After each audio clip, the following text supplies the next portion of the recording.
From OT&P, this is your COVID-19 update. Ben, it's been a little while since we've caught up to do a podcast. We've had a lot of chats over the last few weeks. Obviously, there's a lot going on. Report today that the effective number has increased over 2, indicating that we might be seeing a spike in cases. Do you think we're in the 6th wave? Yeah, we're now in the middle of June and infections have been rising for the last 2 weeks. The daily case numbers have been rising. The reproductive number of 2 is just a reflection of that. It's just an estimate based on patterns in case numbers. And since the case numbers are going up, then the reproductive number is going to be above 1. I think it is likely that we're going to see infections rising for a little while. But what I still don't have a clear prediction of is how large the 6th wave might ultimately be. Hopefully it's not going to be too large. Hopefully there won't be too many infections and the numbers of cases won't be rising for too long. But it's not easy to estimate, firstly, how many people have got immunity because of past infections and vaccinations and whatnot, and then also to what extent the control measures that are in place at the moment. There are still control measures. For example, the intensive monitoring of infections in school-aged children and control of school transmission. How much will those measures contribute to reducing transmission and therefore reducing the number of people that might get infected in the 6th wave? So I'm still working on that. It's my day job, and we may have some estimates to report soon or some predictions to report soon, but not yet. I guess the other factor at play there is which variant or subvariant wins out, so to speak. And it's been interesting looking at the data. I think the data from South Africa, especially from Gauteng, has been fascinating, hasn't it? They've given this really clear 3 to 4 monthly waves. They had the Beta, of course, didn't they? And then they had the Omicron BA1, I think. But subsequently, of course, they've had BA4, BA5, and we're seeing cases increasing in the UK, in the US, and most of the world now. I think that's reflective of the number of imported cases we're seeing here. So how do you think that's likely to play out in terms of the data that you've seen from Hong Kong? Well, our 5th wave was, of course, BA2. And since then, we have detected cases of BA2.12.1 in the community, which is slightly different to BA2, but not that different. So BA2.12.1 may not pose a great risk to Hong Kong because we have such a lot of immunity from the BA2 wave, and people who got infected with BA2 most likely won't have much chance of getting infected with 2.12.1. There may be some reinfections, but I doubt there'll be very many. BA4 and BA5 pose a bigger threat because they're a little bit more different to BA2, but we haven't got BA4, BA5 in the community at the moment, and the travel-related measures will delay the time at which those will make it into the community. They'll get in sooner or later, but they haven't got into the community yet. Those may pose a bigger threat when they do come in. Maybe that would be the cause of a subsequent wave if we do have a 6th wave with 2.12.1. But I mean, we don't know if BA4, BA5 or something else could get in anytime and suddenly pop up in the community, and then that could take over. Yeah. Of course, when we talk about the threat, it's one of the issues we have in Hong Kong is that we're continuing to measure daily cases and everybody's so focused on the numbers. I mean, the rest of the world has moved on, haven't they? And rightly or wrongly, there's arguments that maybe the mitigation could be better. The elimination of masks, the failure to focus on ventilation in the UK, for instance, well, it's quite a big one. I think it's about, according to the ONS, there's about 1.5% of the population affected at the moment. Yep. And really, life is back to normal. Yeah. Whereas in Hong Kong, we're sort of obsessing over every case, and our borders are still closed. Yeah. Is there an argument to that delaying the entry of 4 and 5 and whatever it's going to be next may be negative? I mean, this is something I've been looking at. Do we not want our immunity wall to be as good as it can be? And clearly we want it with vaccination as much as possible. But we know from the other countries, it's not going to be possible to control this epidemic with vaccination alone. If you were just looking at a purely science-based approach, would you open the borders? I think that's a difficult issue. You asked a lot of questions there, David. I think in terms of immunity, we have to look at both sides, and I'm sure the public health officials are looking at both sides. On one side, there's certainly advantages of having a lot of immunity in the population, which may result from infections as well as from vaccinations. But on the other side, there's also the concern about the consequences of those infections. And if I was purely advocating on a public health basis, narrowly focusing on COVID, I would say I prefer there's less COVID in the community, because that means there's less people getting sick, less people off work, less people in hospital with COVID, potentially less people dying, and less long COVID and whatnot. But of course, there's more to public health than COVID, and there's enormous consequences of the public health measures. And if there's not forecast to be pressure on hospitals and hospital services from COVID, as there's not now in many parts of the world, then I think we have to think carefully about the rationale for continuing to restrict what's generally a very mild infection.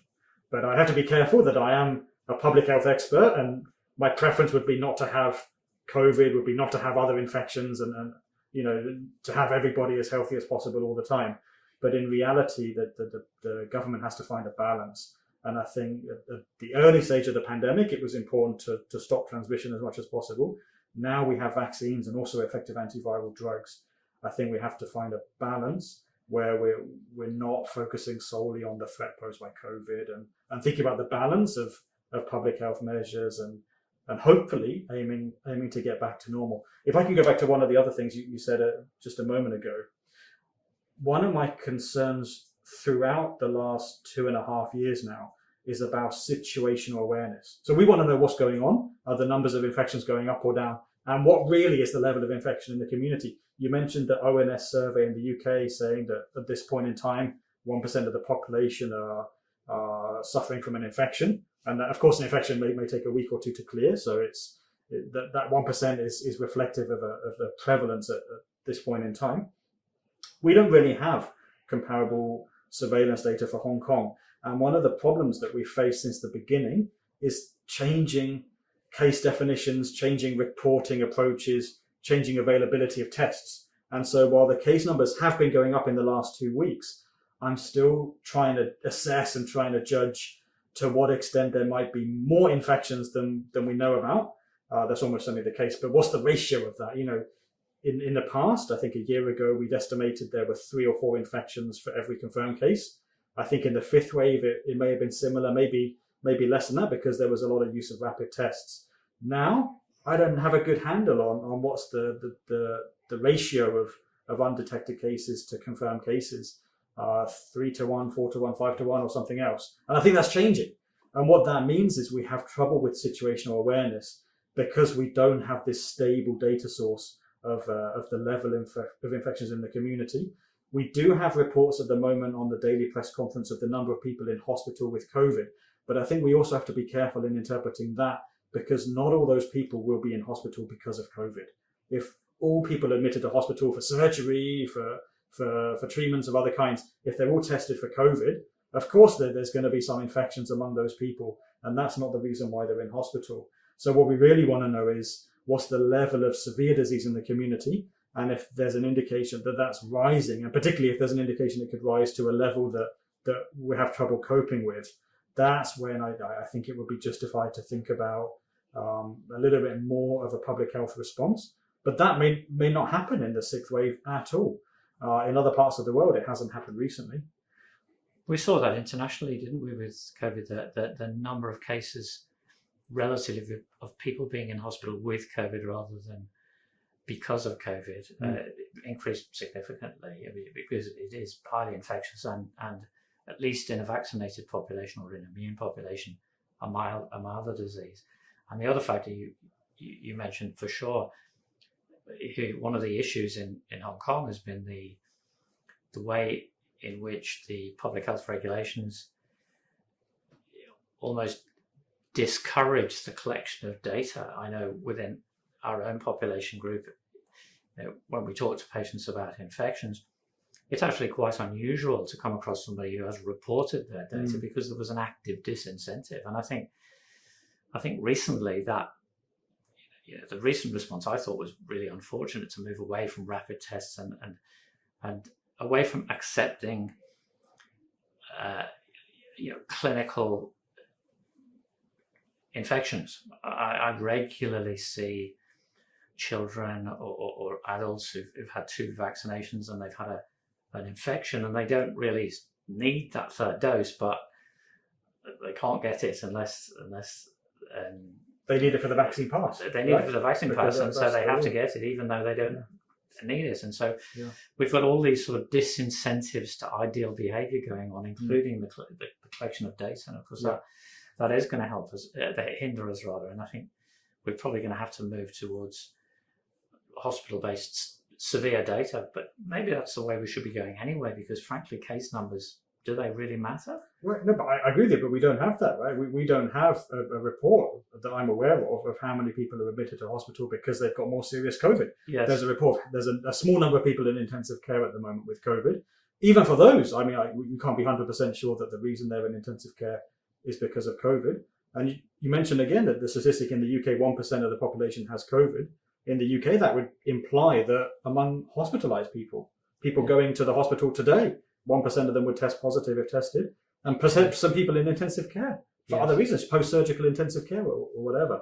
So I think what we lack is that those indicators, those metrics of incidence in the community, and it's something that I hope we will be able to get, because that would be important moving forwards, to have that measure of the impact of COVID on the healthcare system, not in terms of patients in hospital with COVID, but patients who are requiring hospital care because of the severity of the condition caused by COVID.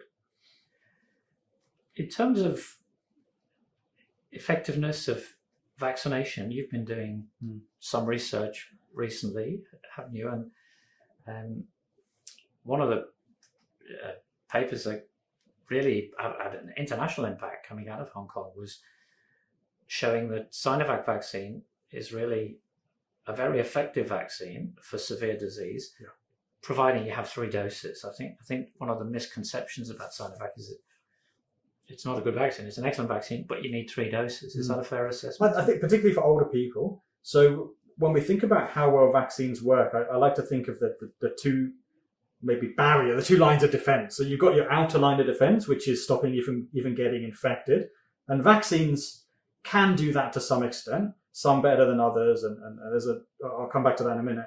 The second line of defense is, if you do get infected, is there something else in your immune system that can somehow fight off the infection and prevent it from being too serious?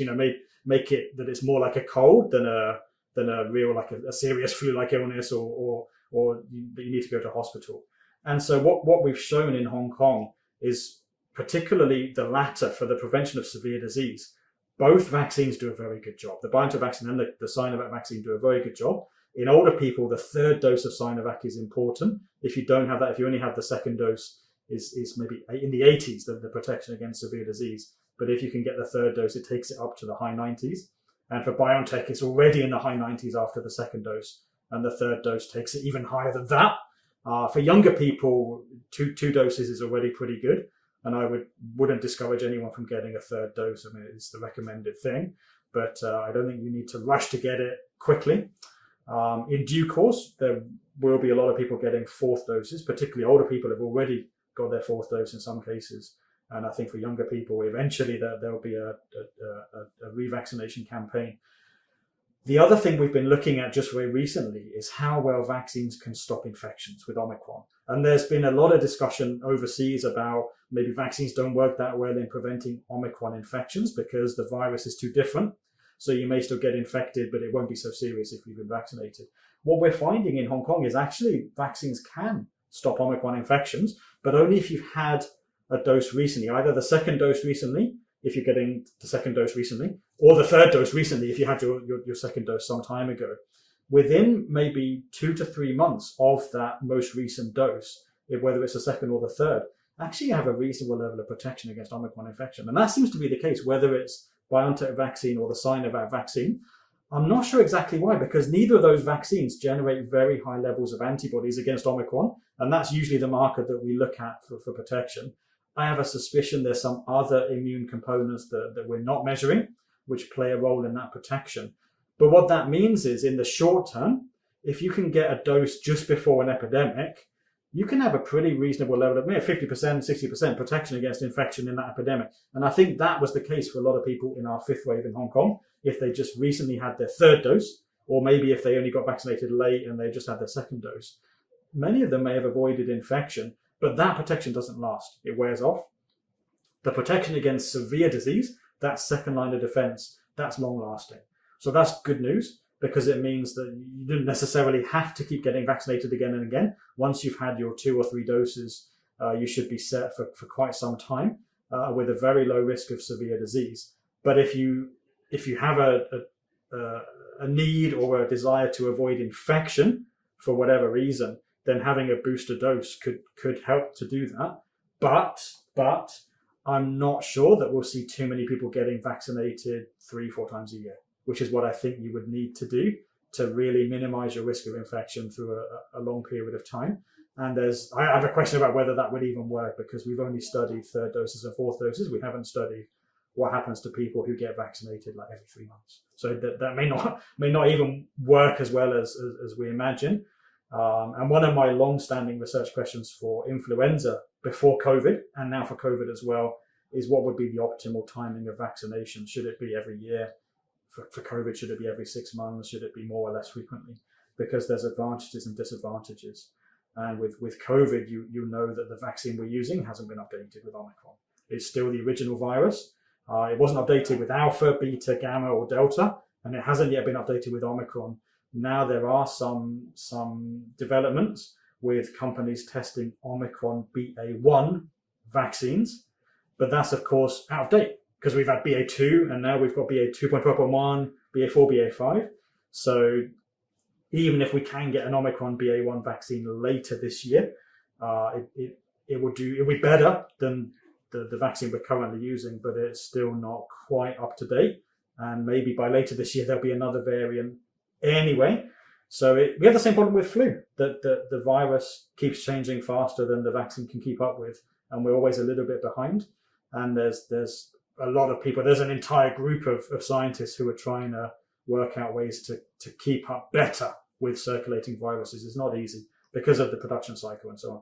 That was one of the questions I was asked by to ask for this podcast was, when are the next generation vaccines going to be available? The nasal vaccine, do you think the best chance is going to be the end of this year? For the nasal vaccine, I don't know. I know it's being tested, and it's a good idea to give you the mucosal immunity in the respiratory tract, because that's where the infection will start typically. When you get a Sinovac or a BioNTech vaccine, it's in the arm. So that's giving you general immunity, but not necessarily at the site of exposure. So the nasal vaccine has some advantages, but we'll have to wait for the clinical trial results to see how well it actually works in practice. And I don't know, for flu, there is a nasal spray vaccine, but it's generally not used in adults.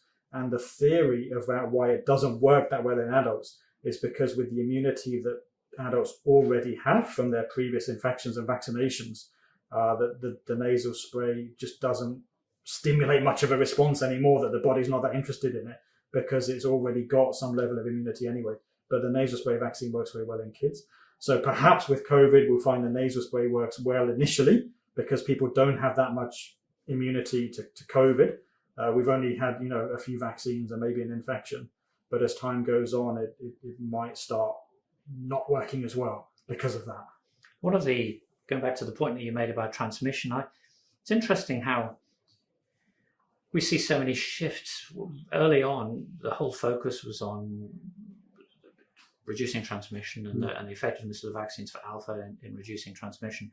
And then it almost shifted where there became this acceptance that the vaccines don't do anything for transmission. I never bought that, I have to say. Looking at the studies, like the physician studies and the household studies, they do seem to have some impact on transmission. What you say is very interesting. And it's interesting how intuitively I've been advising people this for a while.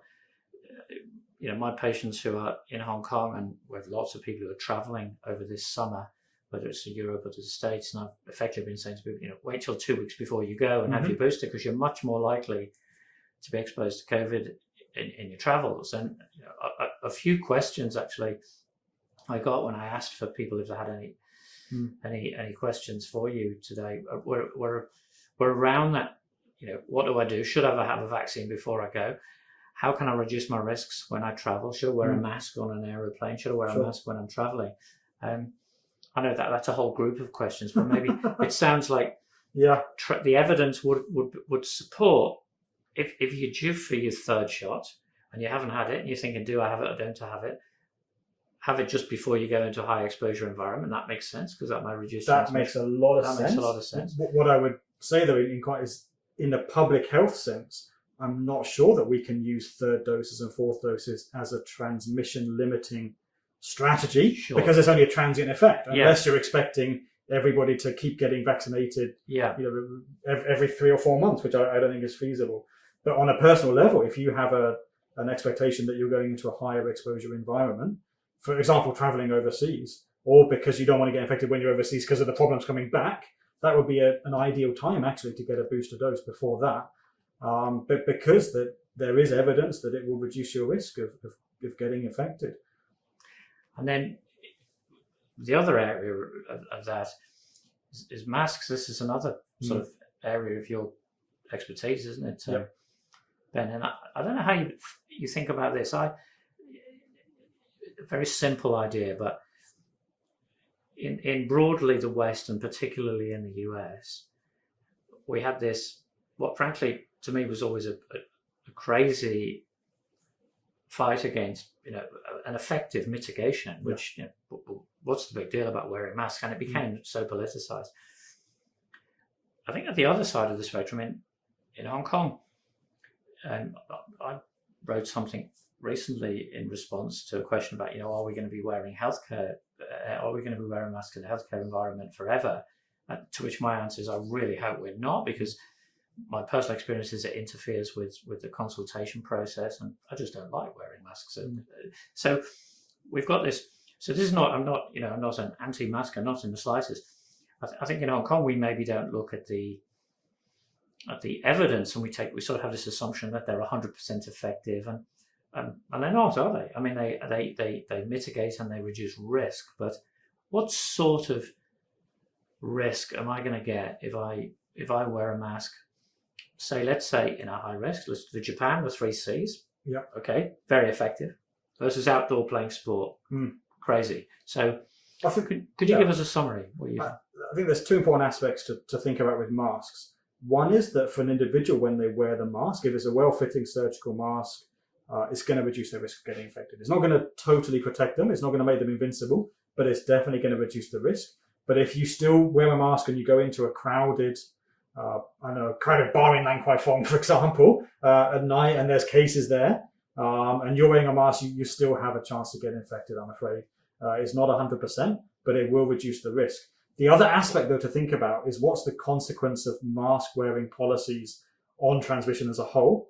And we've estimated before the pandemic that it would likely reduce transmission of a respiratory virus by maybe 10 to 20%. And I think that's pretty consistent with what we've observed, and one of the reasons why there's this maybe distinction between masks working pretty well for an individual who wears them for a period of time in a limited exposure setting. The distinction is, in a population in daily lives, there's a lot of times when we don't wear masks. There's transmission at home, there's transmission in restaurants, there's transmission in workplaces where people don't necessarily wear masks. And so that a mask wearing policy can only stop transmission when masks are worn properly. And that we recognize won't be the full story. I'm a little bit concerned that we are too reliant on masks and asking too much of masks, and in a way increasing fatigue with masks by making people wear them where they don't need to wear them, for example, outdoors on the street, and then limiting the value of the masks in other places where it might be more useful for them to be worn, like in offices. And I imagine people, I probably know people like this, that wear the mask on their journey to work, including walking on the street when it's hot and humid, get all hot and sweaty, get into the workplace and take the mask off as the first thing they do when they're in their office, maybe with their cubicles, because they're tired of wearing it, and I'd actually prefer them not to have to wear the mask walking outside where it's hot and humid, keep the mask clean and dry and ready to put on, and when they walk indoors into the higher risk environment, put it on. But I also feel that with many things that there should be an element of individual choice. And if there's people who don't particularly want to wear a mask or don't think they need to wear a mask, I'm okay with the idea that they shouldn't have to wear a mask. Now, there's some settings where there might still be requirements, and I would imagine things like visiting patients in hospitals. I mean, that would be a sensible precaution, and that has been done for a while, asking the visitors to wear surgical masks. You don't know who else is in the ward. But in offices, in other congregate locations, I feel like there could be an element of choice. And I'm sure that for people who've recently recovered from infection, their risk of transmitting or getting infected again is actually minimal. So there's not really any need for them to wear a mask, but they have to because it's a requirement here. So I hope that in the longer term, we'll move to a more kind of a more open policy of letting people choose. And I'm sure many people will still choose to wear masks, but not making it a requirement anymore. And also other mitigation around ventilation in buildings, which of course, and there's some good research in Hong Kong about ventilation, well, internationally, but particularly in Hong Kong around ventilation. So there's more to mitigation than just That's masks. right. I mean, if you can ensure clean air, I mean, I think there was 100 plus years ago, there was a lot of work on clean water and sanitation of water to improve public health. And I think in the next 50 to 100 years, maybe sooner, there'll be more consideration of sanitation of air as in shared spaces. And we already have that in some parts of Hong Kong. The airport is brilliant. It's so well ventilated. It's open and airy. But there's also a lot of places in Hong Kong where the ventilation is not so good. It's stuffy, and if there's a lot of people there, it's really not ideal. And maybe that's something which would be a place to improve in the future. For sure. Talking about 100 years ago, I read this fantastic review recently, and I've sort of been digging into it a bit more, of the 1888 flu pandemic. And one of the things I found really fascinating about that was actually how your profession, I mean, the epidemiology was so advanced at that time. I mean, there's a 60% attack rate in Sweden. We have data from individual cities. We can track the disease spreading from Central Europe and getting into South America in the January of 1891, and the second wave was worse than and it was coronavirus. The theory is that it may have been a coronavirus. That's called the Russian flu, but actually there's no evidence that it was an influenza virus. If anything, there's more evidence that it was a coronavirus, and it's subsequently become one of the 4 common cold coronaviruses that causes one of the many causes of common colds every year. But it was a pandemic 100 odd years ago, and I think COVID will follow the same trajectory. That's an interesting model, isn't it? The idea, because it was 3, 4, 5 waves over about, well, it ended up being actually over as long as 10 years, wasn't it, where the waves came through. Very interesting. I was reading some of the reviews and descriptions of what would classically be long COVID-like symptoms, neurasthenia, psychological disorders. And this is clearly a major issue. We've discussed this, haven't we? One of the questions, the reasons that China is advocating maintaining zero COVID is of course the acute impact on the population, but also what the unknown and long-term impact on the population is. And the literature from the international literature for chronic COVID, potentially increased risks of heart disease and strokes. I mean, we know that COVID is a chronic multi-system inflammatory condition, both acute and chronic. But at the same time, I look at the data coming out of the UK, where one of the studies was suggesting 50% of people were having long-term symptoms. But those symptoms included things like cough and loss of sense of smell from the early stages. Most of it was from Alpha or especially after Delta.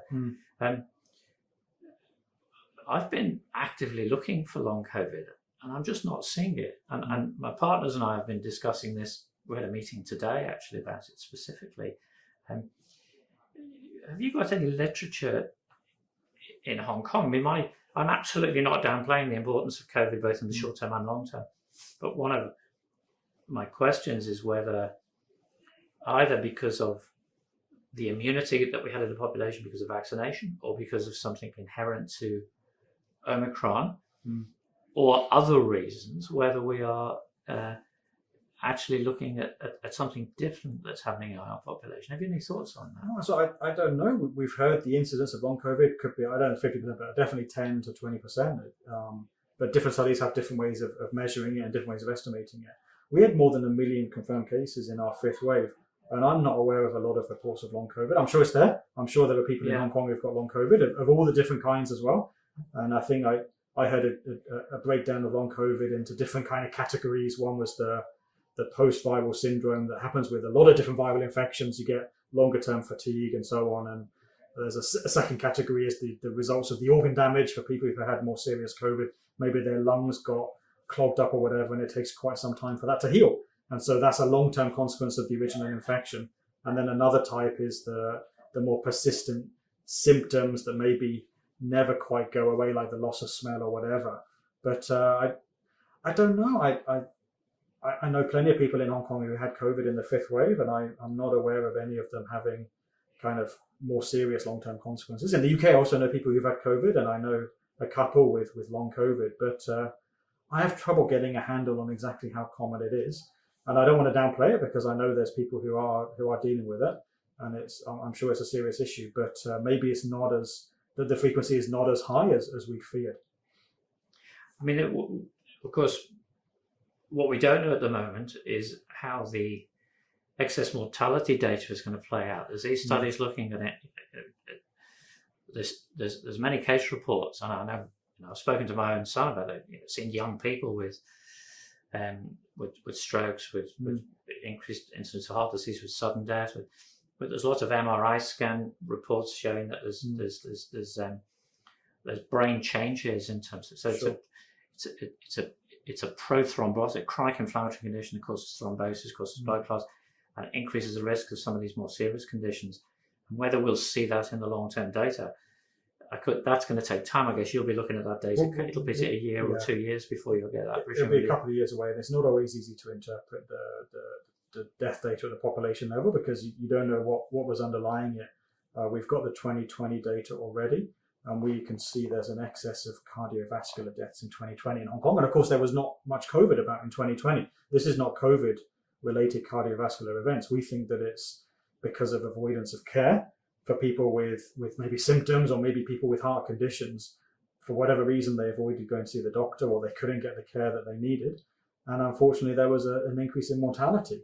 And I don't know what will happen in 2020, what's happened in 2021 and 2022, but I imagine there's also lots of excess mortality, unfortunately, not necessarily linked to COVID infections, but maybe as a side effect of the COVID measures and the population behavioural changes in seeking care and inavailability of care. So we'll be working on it, but it takes time to get that data. I think we'll get the 2021 mortality data later this year, and a bit more than a year's time we'll eventually get the 2022 death data, because there's a lag between when we can get the data from the government. Yeah, I think it's going to be important to get this clinical data because in some ways, if we're taking a macro public health view, if the hypothesis is correct that high vaccination levels or high immunity levels or possibly the newer variants cause less in the way of long COVID, then that would generally be positive for normalizing, we could say, to a greater degree. If, of course, it's the opposite and we're going to have recurrent infections and each of these infections is going to carry risks of chronic increases in disease, that's going to be a more worrying sort of picture in the longer term in terms of the impact on health systems and populations. And that data, again, fascinating from that Russian flu, as was called, it did seem like there was a lot of excess pathology. Yeah. the figures were extraordinary, 600, 700 per million, which is very close to, we saw about 1,000 per million mortality. So it had, even, and as I say, one of the things I found fascinating was how advanced the epidemiology was in those days. It seemed like every town had an epidemiologist. Was that the case? I think they were very good at monitoring health events. And what they were maybe not so good as we are is understanding the underlying dynamics, the transmission dynamics and so on. But they kept very good records and could very clearly see, they could very clearly describe what was happening and so on. The cause of death classifications were well established by then. I mean, that was something that had been going on for some time. I mean, that was mid-19th century that all started to try and identify the causes of disease in communities and monitor particularly deaths to find out what was killing people. Yeah. So I know that there was very good data even 100 plus years ago, but we know much more now than we did then about transmission dynamics and immune dynamics and so on. And so we have a better chance now of predicting the future than they maybe would have back then.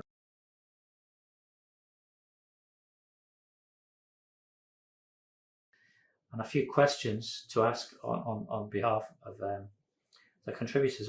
Could I fire those off to you? Sure, then? go for it. If you could quickly tell us what's going to happen over the next year and fix all these problems, we'd be very grateful.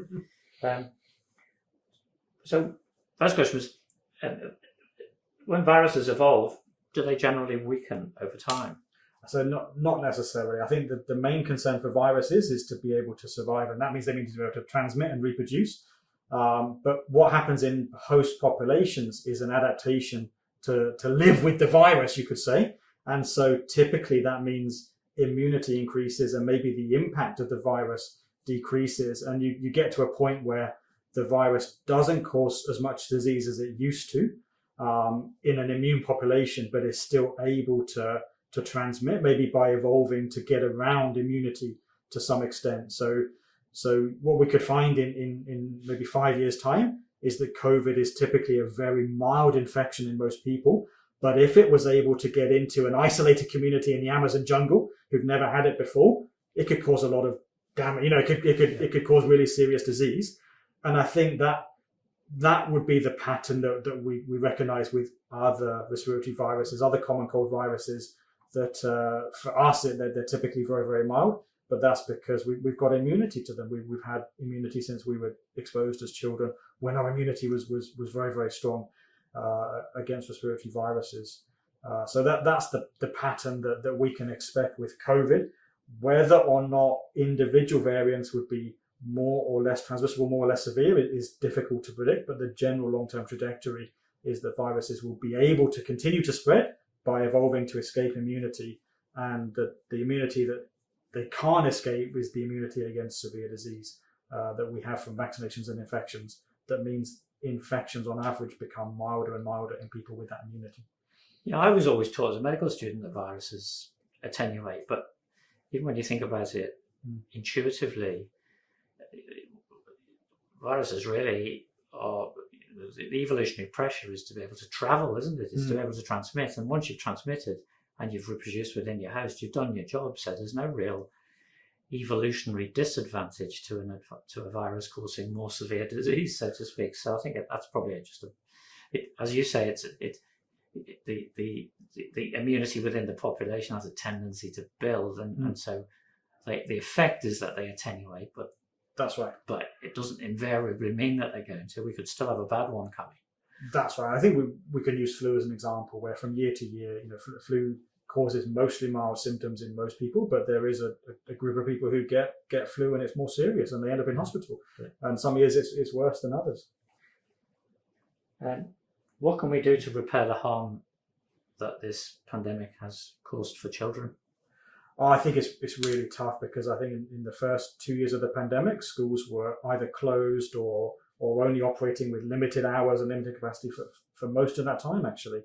And that means there's a lot of missed education, a lot of missed development in terms of their social skills and so on. And even now, schools are not back 100%, and I feel like they should be. I know that there's some requirements and restrictions on which schools are allowed to go back to full-day schooling. And even when they do go back, there's restrictions in the classrooms and restrictions on activities.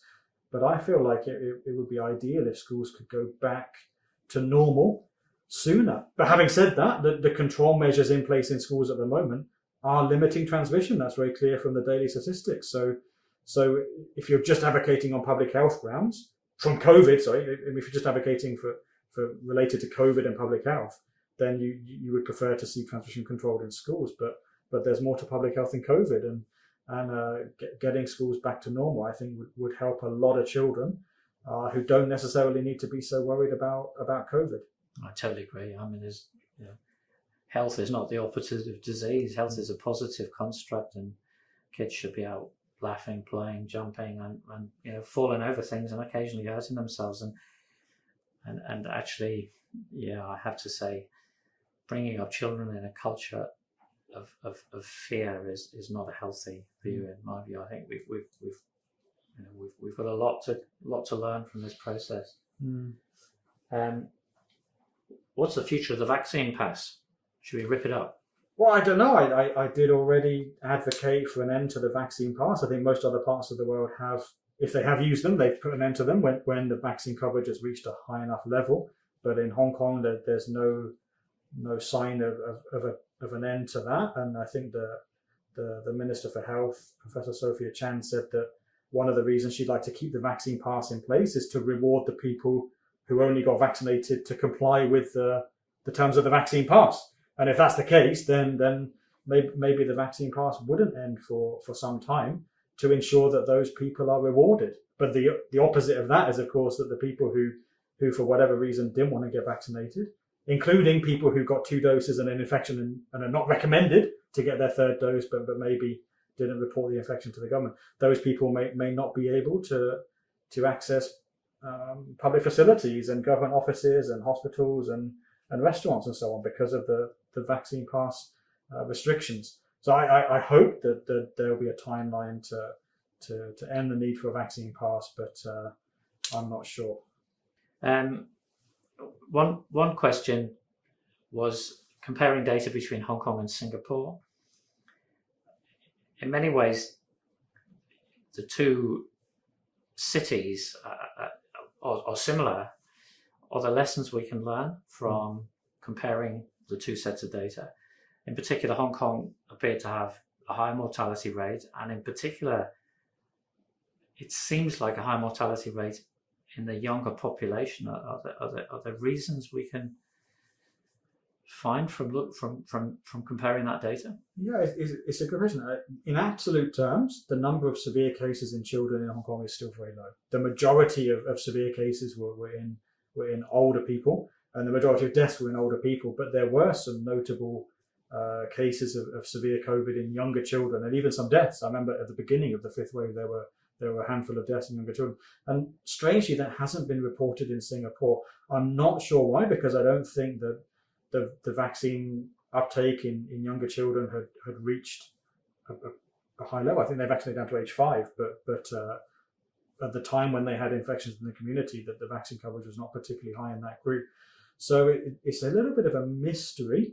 I know that in Hong Kong, one of the issues that's difficult to deal with is the policy on isolation of cases, and also the quarantine of family members and the separation of children and family members.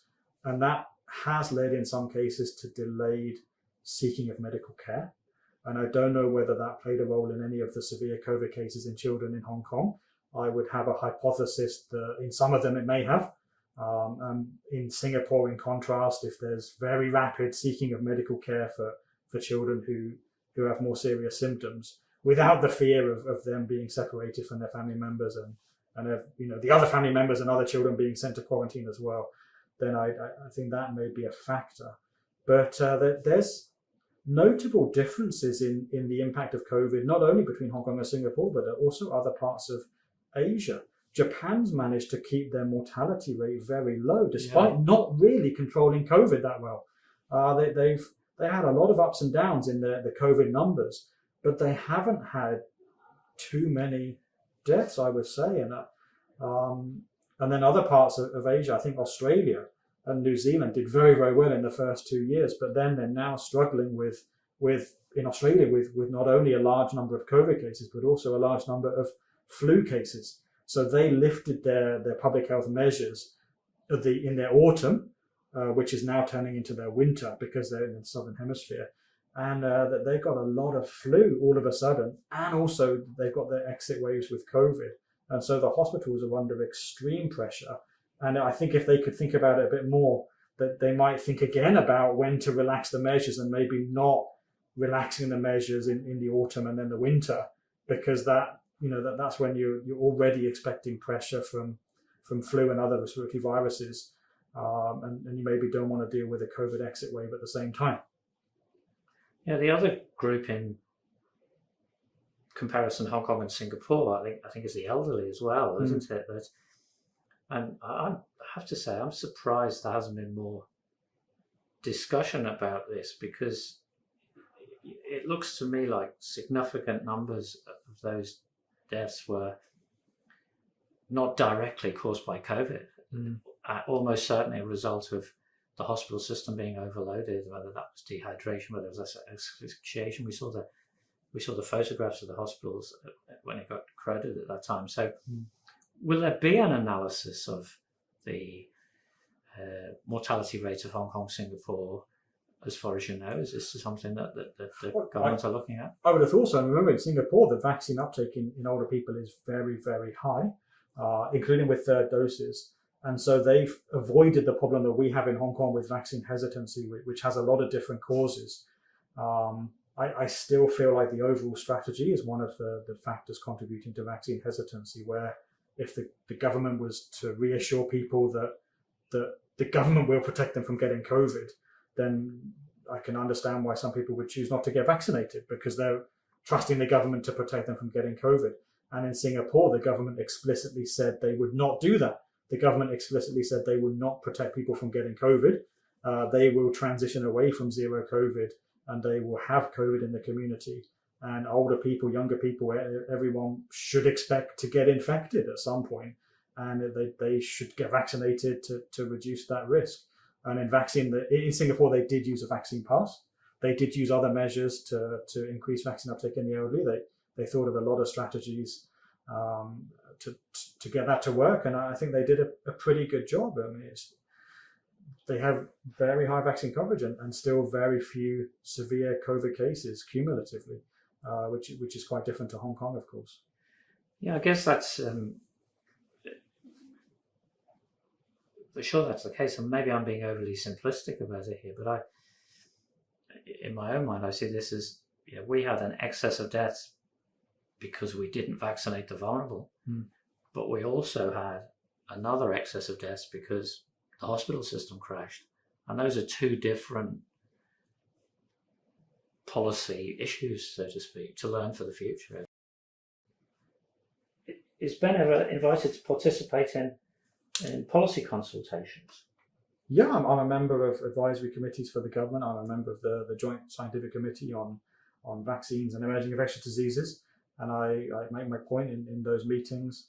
And I do think that I have an influence on policy, but obviously I'm just one of many advisors, and there's other advisors with their own perspectives and their own knowledge and background and so on. And so there's no way I would expect my advice to be the one that's heeded every time. But I have noticed that in the past, sometimes my suggestions are taken on board, and policies are modified as a consequence of my advice or suggestions. But I'm just one of many advisors. Okay, well that's fantastic. Thanks yet again for catching up, and maybe we'll leave it on that note. Anybody who's been disappointed in any aspects of the Hong Kong policy, it's Ben's responsibility, and he's available on Twitter. You can leave your comments and send your messages, and I will filter them and give him in a more positive way. So thanks again, Ben. Thank you very much. Nice to see you again. See you. Bye. www.otnp.com. If you enjoyed this episode, please don't forget to like, share and subscribe. And if you have any questions for David and Ben, please feel free to leave them in our comments box.